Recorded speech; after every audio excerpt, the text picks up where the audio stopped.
우리는 얼마 전에 2018년 끝날을 보았습니다. 12월 31일. 그리고 한 사람 한 사람의 끝도 상상해 보았습니다. 끝이 있다.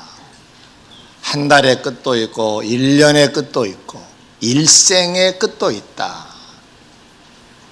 근데 히브리서에 보면 그 끝이 난 다음에는 결산이 있다, 심판이 있다, 이런 말씀도 우리가 함께 나눴습니다.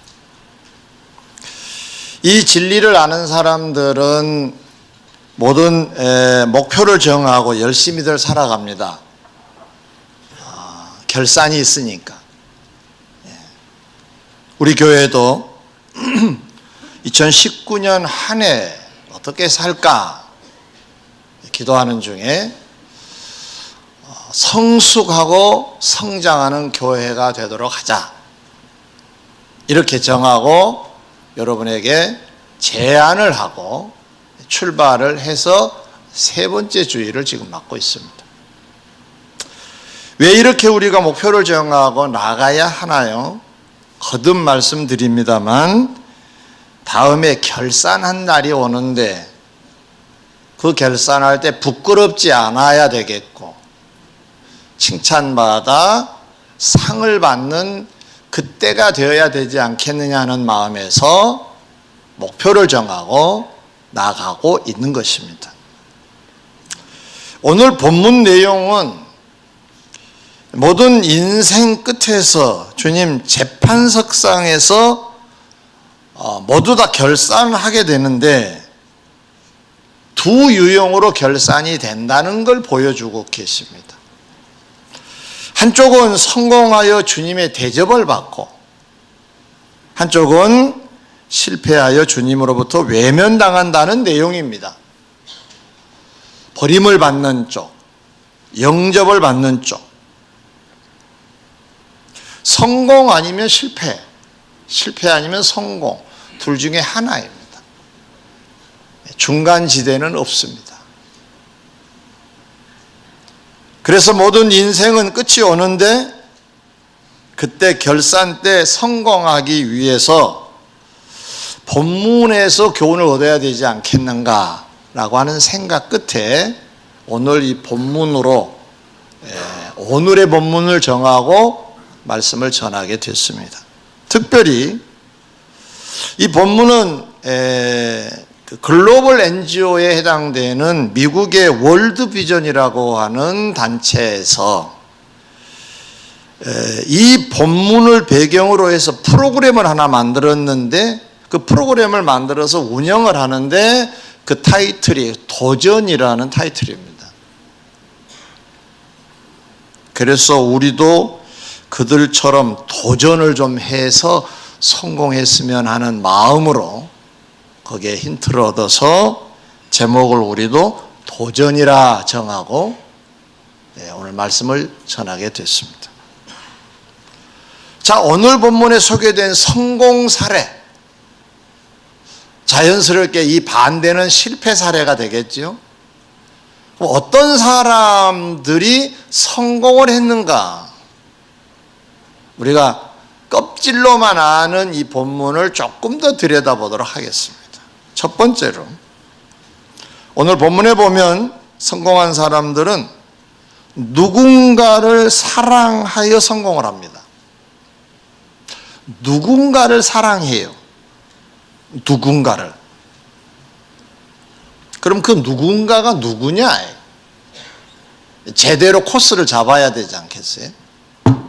마태복음 25장 40절에 임금이 대답하여 이르시되 내가 진실로 너희에게 이르노니 너희가 여기 내 형제 중에 즉 작은 자 하나에게 한 것이 곧 내게 한 것이니라 고 하세요. 이건 예수님을 전제하고 인자라고 하고 임금이라고 하는 표현으로 표현을 하고 있습니다. 결국 이 말씀은 주님께서 여기 내 형제라고 하신 그 사람이 우리가 사랑해야 될 그 누구다 그 말.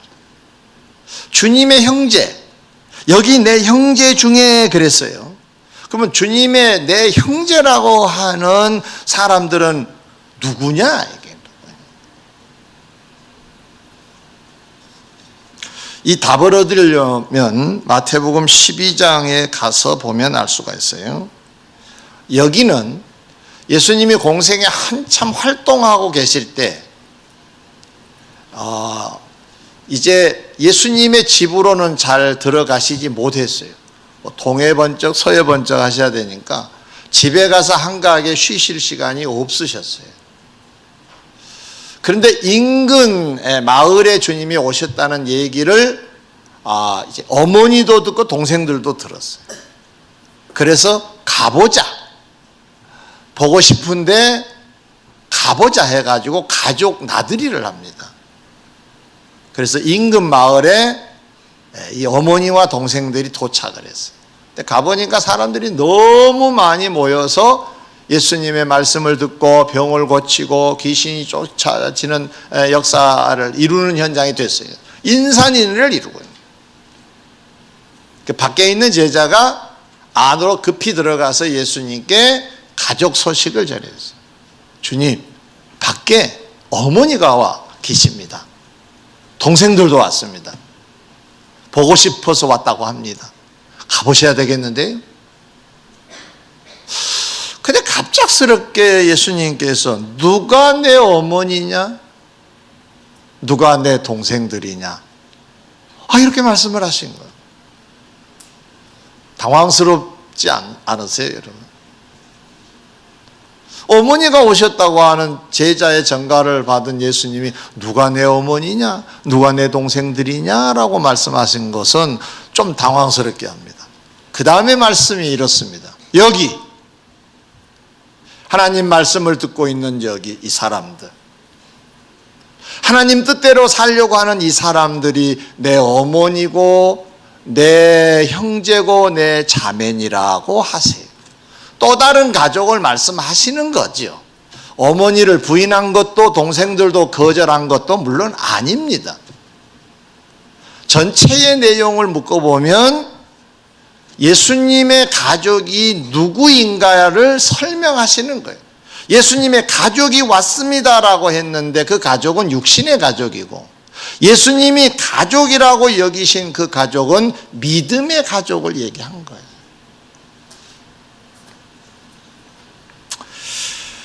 결국 예수님이 오늘 본문에서 내 형제에게 이렇게 하는 자가 바로 그 누구에 해당되는 대상인데, 이 사람을 사랑한 사람들이 성공의 대열에 있게 되는 건데, 그 사람이 누구냐? 예수님의 가족이라는 겁니다.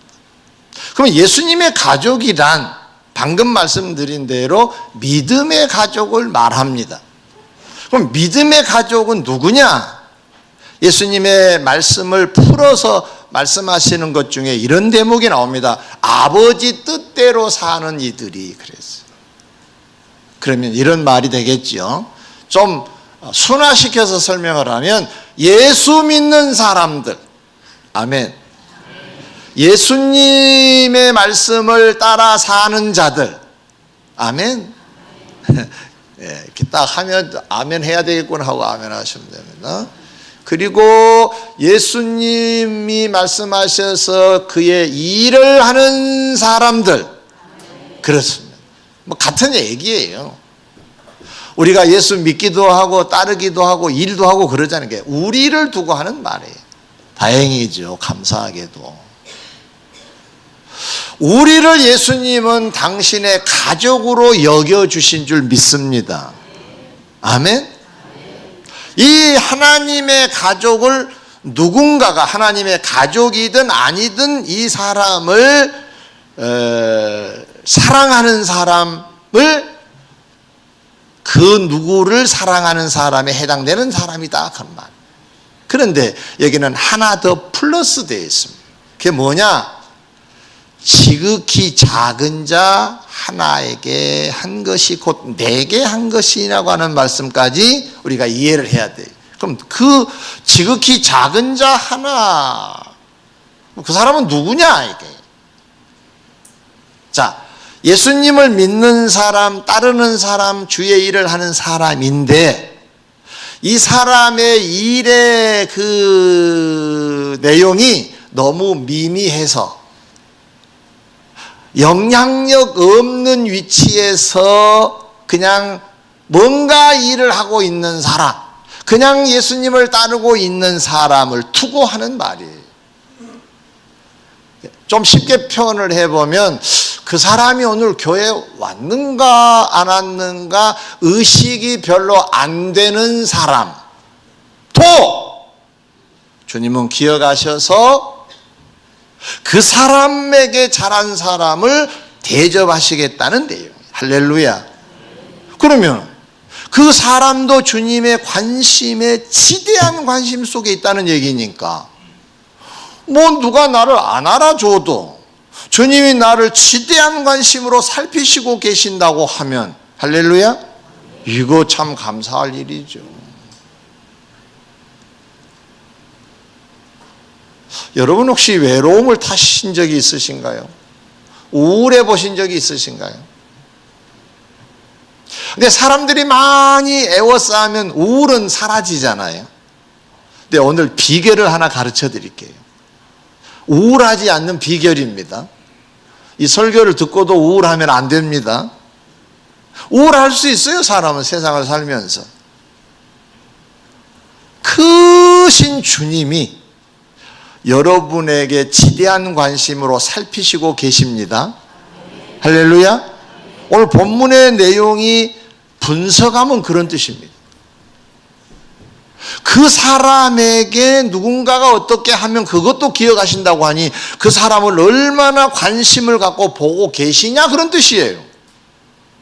그렇다면 우울할 여유가 없지요. 주님이 날 그렇게 관심을 가지시고 사랑하고 계시는. 할렐루야. 옆 사람과 인사합시다. 이제 우울하지 맙시다.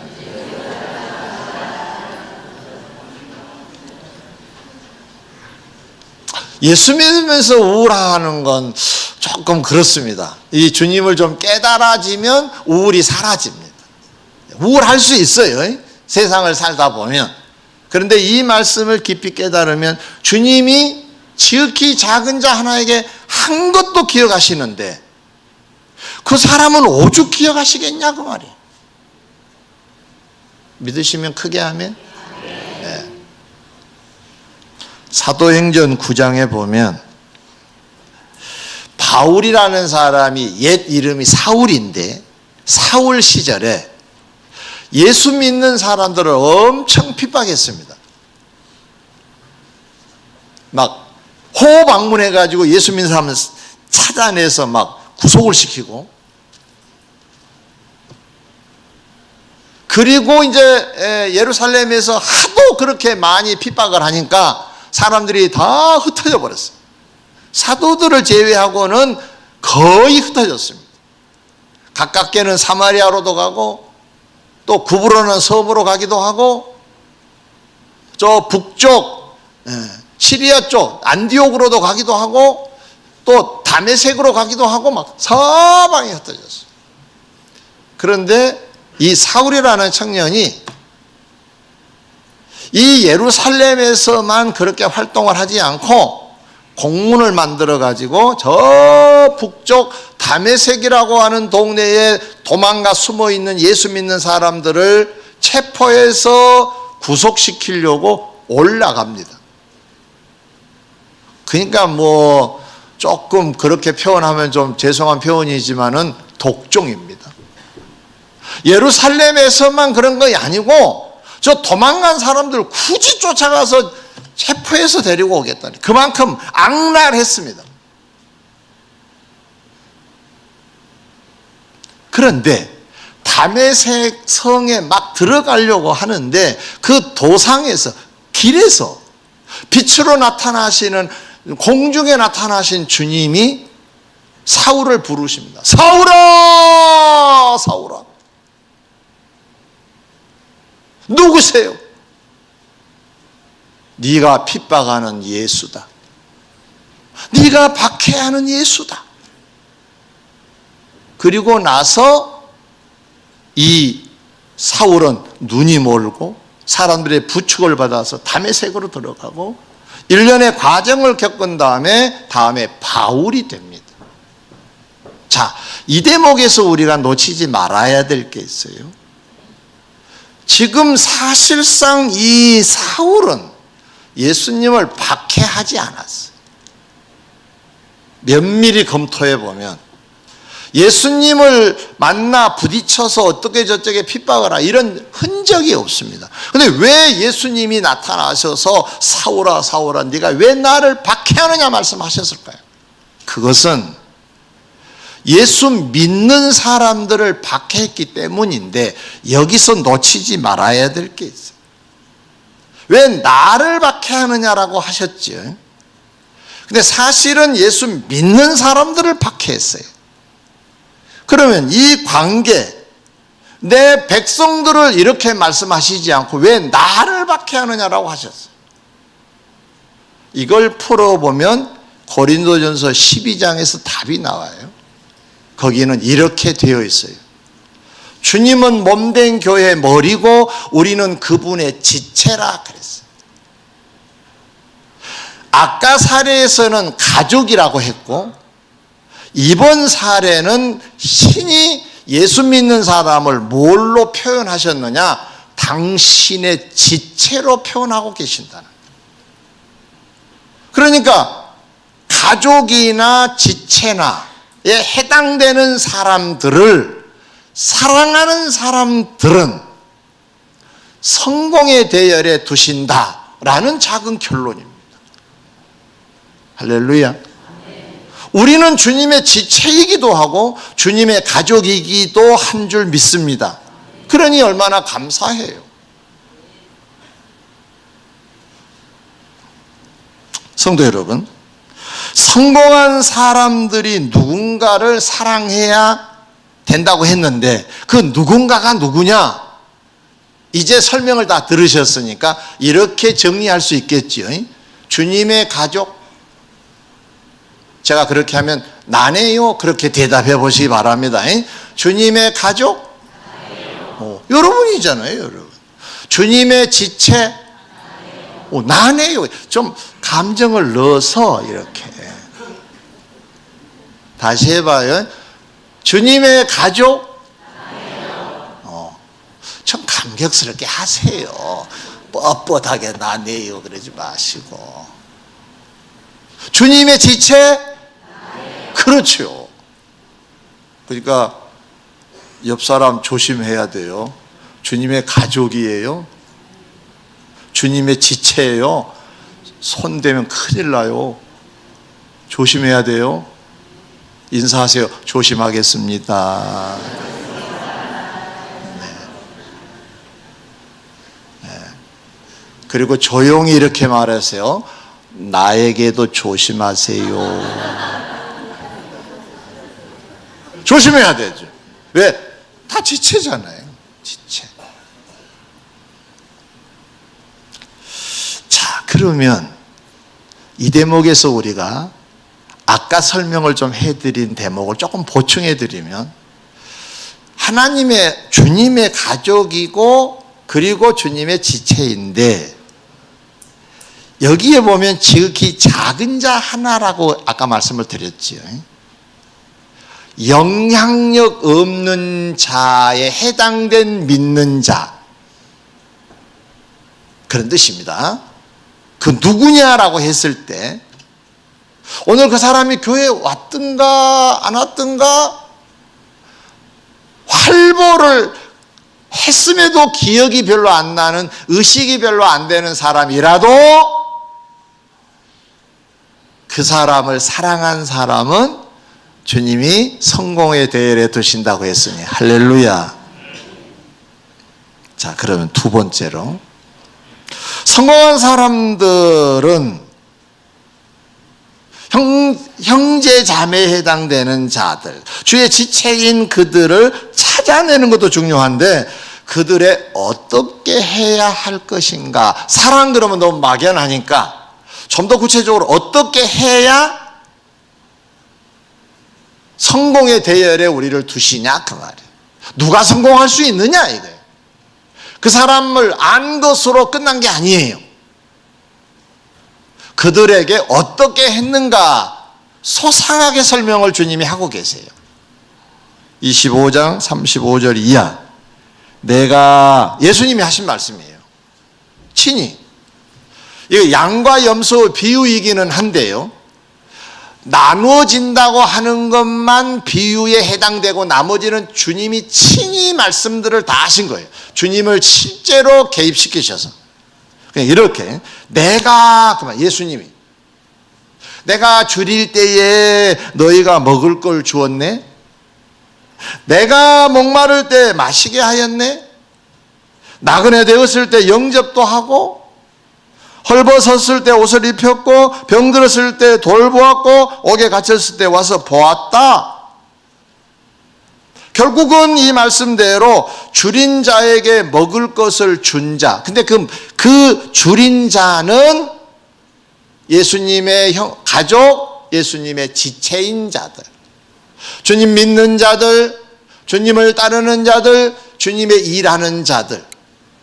물론 그렇지 않는 밖의 사람을 도와주는 것도 선행이기는 하지만, 여기서 말씀하고 있는 이 여기 내 형제라고 하는 데는 주님을 따르는 자, 주님의 일을 하는 자에 국한되어 말씀하신 거예요.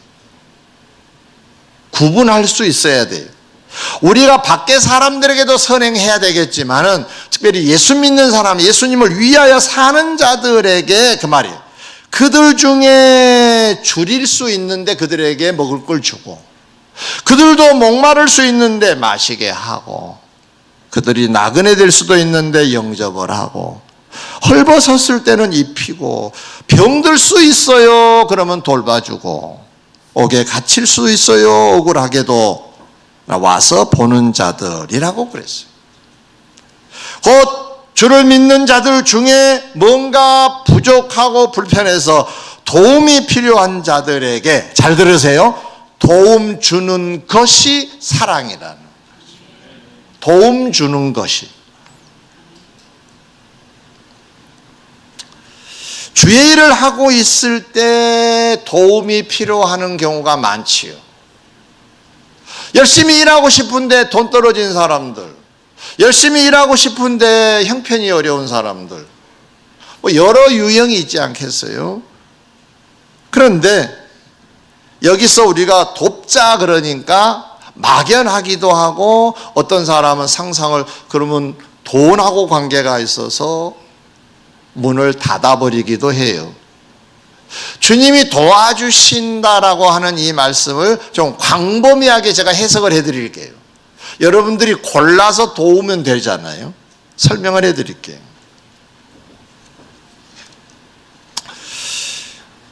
사도행전 28장에 보면 사도 바울이 로마로 가고 있어요. 그리고 로마에 도착을 해요. 그런데 로마라고 하는 도시에 도착을 하기 전에 섬에서 봄에 배가 출항을 해가지고 로마 남부에 도착을 해요. 그리고 중부로 올라오고 북부로 올라갑니다. 지금 로마는 저 위쪽에 있어요. 그런데 지금 사도 바울은 어디까지 왔느냐 하면은 중부쯤 왔어요. 근데 거기서 로마까지는 약 한 70km 정도 거리가 떨어진 곳인데, 놀라운 일이 이곳에서 벌어졌어요. 어떤 일이냐? 로마에 살고 있는, 로마 지역의 교회를 이루고 있는 성도들이 이 70km 되는 거리 앞뼈저자라고 하는 곳까지 온 거예요. 뭘 하러 왔느냐? 마중 나온. 그런데 놀라운 사실은 이 사람들을 보고 사도 바울이 하나님께 감사하고 담대한 마음을 얻었다 그랬어요. 이 심리 상태는 어떤 상태였냐? 여러분, 감사합니다 하나님, 그럴 때 주로 언젠가요? 내가 뭔가 벅찰 때, 좋은 일이 있을 때, 굳은 일이 있어도 사실 감사거리는 되는데 잘 안 해요 우리가. 그렇죠? 한 대 탁 얻어 터졌는데 감사합니다. 쉽지 않겠지. 누가 떡을 하나 줬다. 감사합니다라고 얻어먹을 수 있으니까. 이때 사도 바울은 감사했다는 얘기는 개인적으로는 행복하다는 얘기예요. 기쁘고 즐겁다는 얘기예요. 그럼 뭐 때문에 기쁘고 즐거웠을까? 사도 바울의 여정을 잠깐 좀 역행을 해보면 가을에 예루살렘에 있었어요. 거기서 예루살렘의 사람들에게 잡혀가지고 매도 맞았어요. 그리고 감옥에 들어갔어요. 채찍에도 맞았어요. 그러다가 우여곡절 끝에 나는 로마 시민권자요 하고 해서 로마로 그러면 재판을 하려면 로마 가서 난 재판을 받겠다. 사실상 주의 인도를 받아서 로마로 지금 결심을 해서 오고 있어요. 그런데 거기서 매맞았지요. 오다가 배가 깨져버렸어요. 기품에서 여러 날 있었어요. 추운 겨울바다에. 그리고 멜리데라고 하는 섬에 도착을 해서 거기서 석 달을 있었는데 좀 불편했겠어요? 그러다가 봄이 되어서 로마로 가는 배가 있어서 그 배를 타고 지금 항해해서 로마에 온 거예요. 로마로 가고 있는 중이에요. 그런데 지금 중간쯤 왔다 그랬죠. 이때는 심신이 피곤했을 거예요.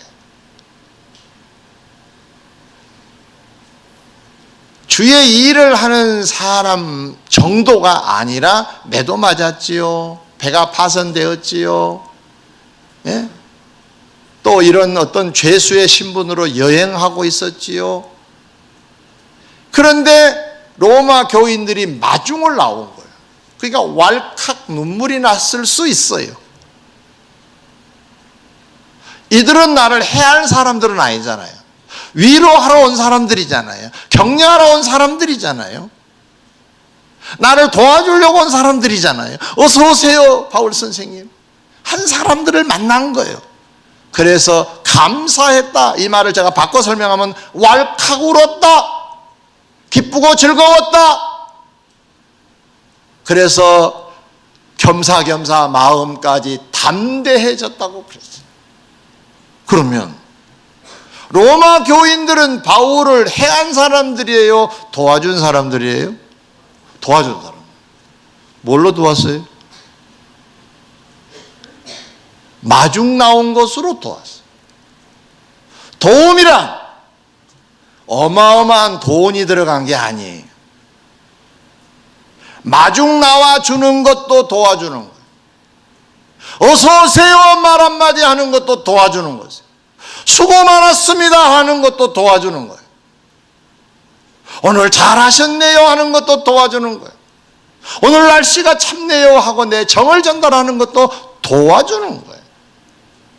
물론 목마른 자에게 물 한 잔 주는 것도 도와주는 거예요. 성경에 도와주는 정도가 다양해요.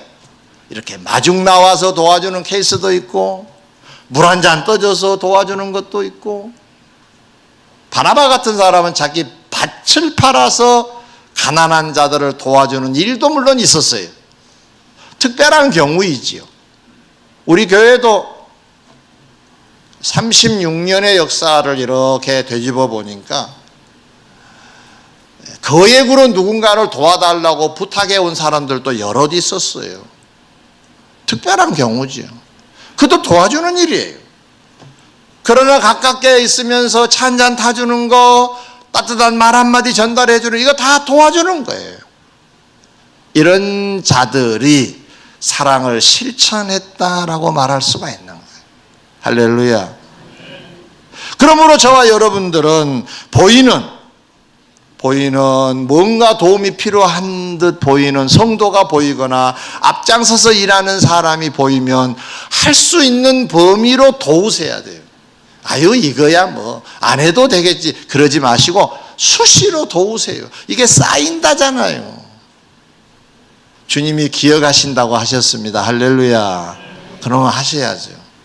그리고 우리 교회가 표를 정하고 올해 도전해 보겠다고 하는 게 뭡니까? 1113 운동입니다. 한 사람이 성경을 일독해보자. 성숙을 위해서. 그리고 13 운동이라고 하는 것은 세 가지를 해보자 그랬어요. 전도 한 사람 해보고 구제도 해보자 그랬어요. 아멘. 구제는 내가 돈을 모아서 누군가를 주는 거예요. 교회에 여러분이 구제 헌금을 모아주면 교회 단위로 누군가 어려운 사람이 생기면 도울 거예요. 그리고 선교도 해보자 그랬지요. 선교를 해보자라고 하는 내용은 외국에서 선교사 활동을 하는 분들이 많은데 그분들에게 적지만은 우리 교회 이름으로 송금을 해드려요. 지금도 하고 있어요. 근데 너무 미미해요. 이 양을 좀 늘렸으면 하는 바람으로 1113 운동을 전개한 거고 여러분에게 기회를 드리는 거예요. 그래서 해보자고 했어요. 연초에. 그러니까 하셔야 돼요. 다 같이 1113 운동. 이게 쉽지 않아서 제가 도전이란 말을 쓴 겁니다. 다 같이 도전해 봅시다. 다 같이 도전! 어떤 프로그램 보니까 도전! 그러고 하더라고요. 시도해 보는 거예요. 구제도 도전해 보시고 선교도 도전해 보시면 또 돼요. 그것이 주를 돕는 것으로 주님은 받으신다잖아요. 내게 한 것이니라 그러시잖아요. 할렐루야. 말씀을 맺겠습니다. 오늘 주제는 매우 간단합니다. 누군가를 사랑하면 그 사람은 성공의 대열에 주님이 주세요. 어떤 성공을 주시느냐? 셋째 대목입니다. 본문에 이런 말씀이 있어요. 마태복음 25장 34절. 그때의 임금이 그 오른편에 있는 자들에게 이르시되 내 아버지께 복받을 자들이여 나와 창세로부터 너희를 위하여 예비된 나라를 상속하라고 되어 있어요. 유산으로 주시겠다는 말이에요. 상속이란 말은 그런 뜻입니다. 그러면 나라를 상속받으면 그 나라 안에 있는 건 다 누릴 수 있다는 얘기인데 이건 어떤 의미가 있느냐? 아주 미미한 일을 했음에도 불구하고 주님의 보상은 어마어마하다는 것을 보여주시는 내용이에요. 작은 것도 결코 무시하지 않겠다. 나는 반드시 너에게 이것으로 갚아주시겠다라고 하는 것을 설명하신 차원이 나라를 상속하라고 그러신 겁니다. 그러므로 올해 우리를 사랑하시고 복 주시려고 주시는 성숙하고 성장하는 교회 반드시 이루셔서 나라를 상속받을 만큼 하나님의 복을 크게 받는, 그래서 대대로 누릴 수 있는 영광이 있으시기를 주의 이름으로 축원합니다. 기도하겠습니다.